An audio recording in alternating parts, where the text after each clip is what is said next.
ఇప్పుడు మీరు చెప్పారు గదా సార్! ఈఎన్‌టీ దగ్గరికి వెళ్తారు, ఆర్థోపెడిషియన్ దగ్గరికి, డిఫరెంట్ కన్సల్టెంట్స్ దగ్గరికి వెళ్తారు అని.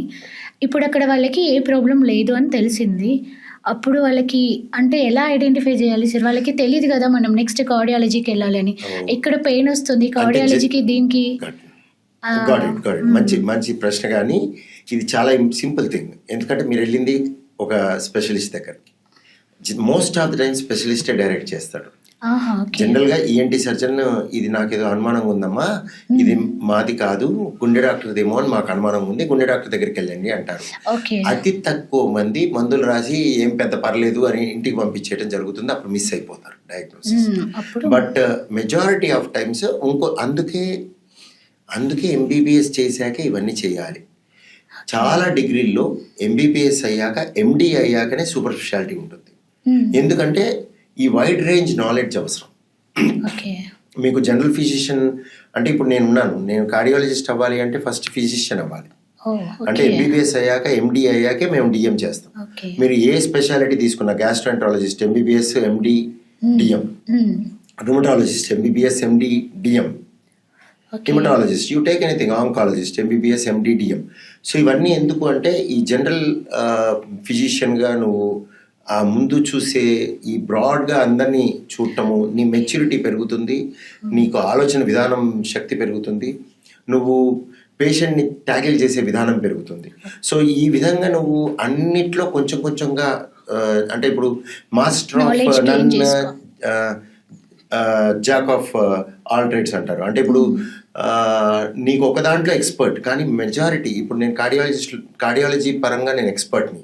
ఓకే. వేరే సబ్జెక్ట్ రాదని కాదు, వేరే సబ్జెక్ట్ కూడా నాకు వస్తుంది, కానీ దాంట్లో బిగ్గెస్ట్ ఎక్స్పర్ట్ కాదు నేను. హ్మ్. A good super specialist will be a good specialist also. Yes. So అందుకని ఇటువంటివి వేరే డిపార్ట్మెంట్కి వెళ్ళినప్పుడు కూడా జనరల్గా పికప్ చేసి ఆ పర్టికులర్ డాక్టర్ దగ్గరికి వెళ్ళండి అమ్మా, ఇది అక్కడికి వెళ్తే మీకు సొల్యూషన్ దొరుకుతుందని చెప్పడం జరుగుతుంది. కొంతమందిని వాళ్ళు డైరెక్ట్గా ఎమర్జెన్సీ రూమ్కి వెళ్ళమని ఫోన్ చేసి మాకు చెప్తారు. Okay. Doctor Ravi, I feel the so and so patient నా దగ్గరకు వచ్చారు, ఇది హార్ట్ అటాక్ లాగా అనిపిస్తుంది, మీరు కొంచెం నేను పేషెంట్ని ఎమర్జెన్సీ రూమ్ పంపించాను, మీరు అక్కడ చూడండి అని చెప్పడం కూడా జరుగుతుంది. సో ఆ విధంగా మెజారిటీ ఆఫ్ ప్రాబ్లమ్స్ సాల్వ్ అవుతాయి. Okay sir. ఇప్పుడు ఎండీ, డీఎం కొంచెం డిఫరెన్షియేషన్ చెప్పారు కదా! కార్డియాలజిస్ట్‌కి, ఇంటర్వెన్షనల్ కార్డియాలజిస్ట్‌కి డిఫరెన్స్ ఏంటి సార్? కార్డియాలజిస్టులు మెజారిటీ ఆఫ్ కార్డియాలజిస్టులు ఇండియాలో అయితే ఇంటర్వెన్షనల్ కార్డియాలజీ చేస్తారు. ఓకే. అంటే కార్డియాలజిస్టులు అందరూ ఇంటర్వెన్షనల్ కార్డియాలజిస్టులు కాదు, కానీ అందరు ఇంటర్వెన్షనల్ కార్డియాలజిస్టులే. ఓకే. సో ఎండీ, డిఎం చేయటాన్ని, డిఎం అనే డిగ్రీ కార్డియాలజీలో ఉంది. హ్మ్. మన ఇండియాలో ప్రత్యేకమైన డిగ్రీలు ఫర్దర్గా ఎవాల్వ్ పూర్తిగా కాలేదు, కానీ అంటే ఇంటర్వెన్షనల్ కార్డియాలజీ అని సపరేట్ డిగ్రీ లేదు. బట్ ఇంటర్వెన్షనల్ కార్డియాలజీలో ఆరు థియరీ ఉంటారు. ఫర్ ఎగ్జాంపుల్ నేను ఇంటర్వెన్షనల్ కార్డియాలజిస్ట్, కానీ కొంతమంది కార్డియాలజిస్టులు ఇంటర్వెన్షన్ చేయరు.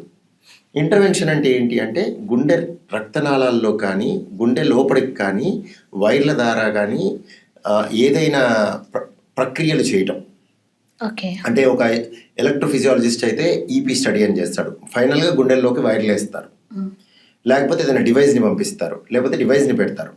అంటే నేనైతే స్టెంట్లు పెడతాను, నేను డివైజెస్ కూడా పెడతాను,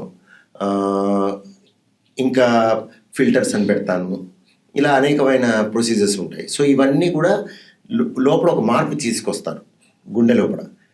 అది కట్ చేయకుండా, కొయ్యకుండా, ఓకే. చేయి దగ్గర నాడి ద్వారా రేడియల్ ఆర్టరీ కానీ, హ్మ్. లేకపోతే కాలు దగ్గర తొడ దగ్గర ఉన్న గ్రాయిన్లో ఉన్న ఫిమరల్ ఆర్టరీ అని కానీ, హ్మ్. వీన్స్ సిరలు ఫిమరల్ వీన్ కానీ, అట్లా అనేకమైన ప్లేసుల నుంచి, సిరల నుంచి కానీ, దమనుల నుంచి కానీ గుండెకి వెళ్ళి గుండెలో మార్పులు తీసుకొస్తాం. సో దీన్ని ఇంటర్వెన్షన్ అంటారు. సో ఇలా చేసే వాళ్ళని ఇంటర్వెన్షనల్ కార్డియాలజిస్ట్ అంటారు గుండెలో చేసినప్పుడు. సో ఇలా చేయకుండా కూడా ప్రాక్టీస్ చేసే వాళ్ళు ఉంటారు. ఎలా? కన్సల్టేషన్ చూడటం, పేషెంట్ కన్సల్టేషన్ చూడటం, ఎకో కార్డియోగ్రామ్ అని ఇమేజింగ్ చేయటం, సిటీ యాంజియోగ్రామ్ అని సిటీ స్కాన్ ద్వారా చేయటం, లేకపోతే మీకు ఈసీజీ చూడటం, ట్రెడ్మిల్ టెస్ట్ చేయటం, ఇందాక అనుకున్న స్ట్రెస్ ఎంపీఐ చేయటం, అలా లోపలికి వెళ్ళి గుండెలో మార్పులు చేయకుండా పేషెంట్ని బేసిక్ అనకూడదు, ఇది ఎక్స్పర్టీజే. సో ఇది కూడా కార్డియాలజిస్టే, కానీ దీన్ని నాన్ ఇన్వేజివ్ కార్డియాలజీ అంటారు. అంటే Non-invasive. నాన్ ఇన్వేజివ్ కార్డియాలజిస్ట్ అంటే కార్డియాలజిస్టే కానీ లోపలికి వెళ్ళి గుండెని ఏమి టచ్ చేయడం అలాంటివి చేయరు. ఓకే. సో దీంట్లో ఇంకొకటి కూడా ఉంది, సార్. అది ఇండియాలో తక్కువలా ఇన్వేజివ్ నాన్ ఇంటర్వెన్షనిస్ట్ అని ఉంటారు. ఇన్వేజివ్ నాన్ ఇంటర్వెన్షనిస్ట్ అంటే ఇందాక చెప్పింది నాన్ ఇన్వేజివ్స్ లోపలికి అసలు వెళ్ళరు. ఇన్వేజివ్ నాన్ ఇంటర్వెన్షనిస్ట్ అంటే యాంజియోగ్రఫీ వరకు చేస్తారు, ఓకే. కానీ ఇంకా ఫర్దర్గా వెళ్ళి స్టెంట్లు పెట్టడం కానీ లోపల డివైజెస్ అమర్చడం కానీ చేయరు.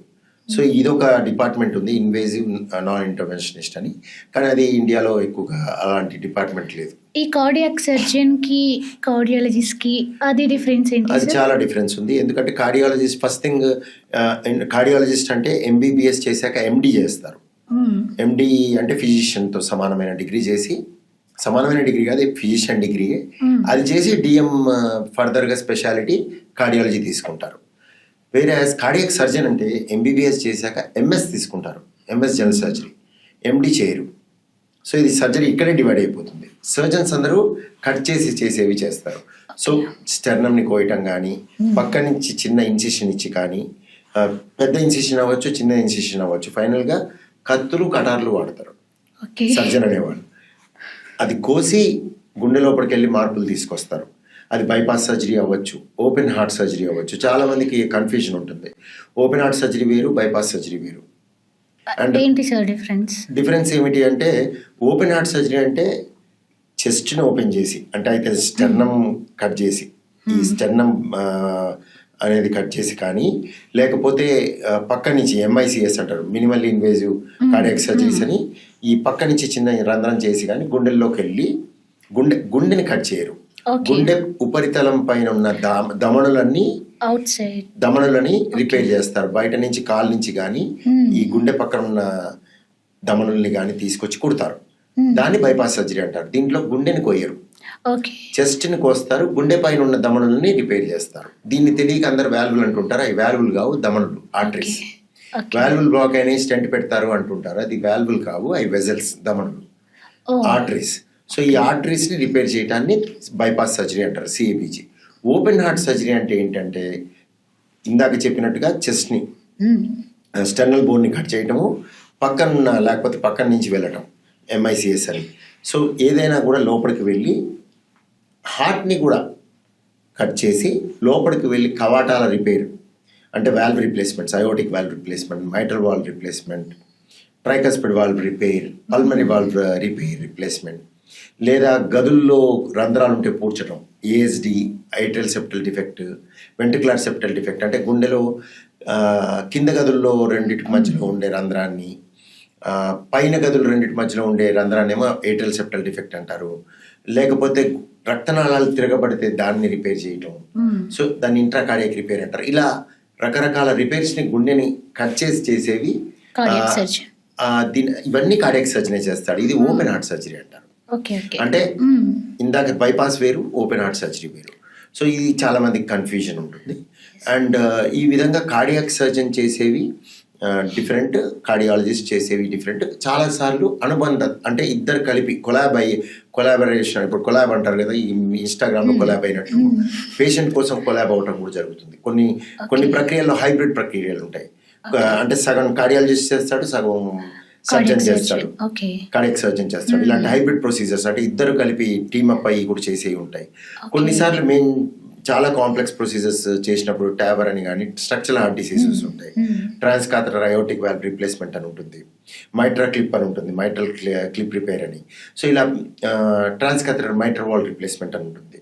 సో ఇటువంటివి చేసేటప్పుడు ఇటువంటి సందర్భాల్లో కార్డియాక్ సర్జన్ని కూడా ఇన్వాల్వ్ చేస్తాం. సో వాళ్ళు బ్యాకప్గా కూడా ఉంటారు. సో అలా అని చాలా సార్లు వాళ్ళు బ్యాకప్గా ఉండాల్సిన పరిస్థితి ఉంటుంది ఇలాంటి స్ట్రక్చరల్ హార్ట్ ఇంటర్వెన్షన్స్లో. సో కొన్నిసార్లు వాళ్ళకి మేము హెల్ప్ చేస్తాం. కొన్ని సందర్భాల్లో సర్జన్కి ఒక పెద్ద ప్రక్రియని చిన్నగా చేయాలి అనుకున్నప్పుడు కొన్ని మేము హెల్ప్ చేసినప్పుడు మేము ఇంటర్వెన్షన్ ద్వారా, అంటే కొన్ని నేను స్టెంట్ పెట్టేసి ఇచ్చేస్తే ఆయన వేరే రకంగా వాల్వ్ రిప్లేస్ చేయడం కానీ సర్జరీ, మిగతా సర్జరీ అంతా ఆయన చేయడం జరుగుతుంది, హైబ్రిడ్ ప్రొసీజర్స్. సో ఇలా టీమ్ అప్ అయ్యే పరిస్థితి కూడా ఉంటుంది కార్డియాక్ సర్జన్. అయితే ఒక పేషెంట్గా ఎవరి దగ్గరికి వెళ్ళాలనేది కొంతమందికి సంశయం ఉంటుంది. అంటే కార్డియాలజిస్ట్ దగ్గరికి వెళ్ళాలా, కార్డియాక్ సర్జన్ సర్జన్ దగ్గరికి దగ్గరికి వెళ్ళాలా. వెళ్ళాలా? ఎప్పుడు కూడా majority of times 99.9% of times cardiologist దగ్గరికే వెళ్ళాలి. ఎందుకంటే Okay. Is a cardiac physician. మ్మ్. అంటే ఒక డయాగ్నోసిస్కి కానీ ఈ వ్యాధి ఏముంది, ఈ వ్యాధి ఏంటి అని నిర్ధారణ చేయాలంటే కార్డియాలజిస్ట్ అవసరం. తర్వాత ఈ వ్యాధి నిర్ధారణ అయ్యాక ఏమి చేయాలి అనే దానికి కూడా కార్డియాలజిస్ట్ అవసరం. మ్మ్. ఆ, ఈ తర్వాత చాలామందికి యాంజియోగ్రఫీలు అయిపోతాయి. ఆ తర్వాత బైపాస్ సర్జరీ, స్టెంట్ అనే ఒక ఇది ఉంటుంది. ఇక్కడ కూడా చాలాసార్లు కార్డియాలజిస్టే ఇంపార్టెంట్. అయితే కొన్నిసార్లు టీమ్ అప్ అవ్వాలి. అంటే కార్డియాక్ సర్జన్, కార్డియాలజిస్ట్ కలిసి చూసి కలిసి టీం పేషెంట్ ఫ్యామిలీతో మాట్లాడాలి. సో ఈ కొలాబరేషన్ కూడా అవసరం ఉంటుంది. హార్ట్ టీమ్ అప్రోచ్ అంటాం దాన్ని. సో ఈ విధంగా అందరికీ ఒక రకం ఉండదు. వ్యాధిని బట్టి, పరిస్థితులను బట్టి ఇన్వాల్వ్మెంట్ ఆఫ్ టీమ్ కూడా ఉంటుంది. Okay sir.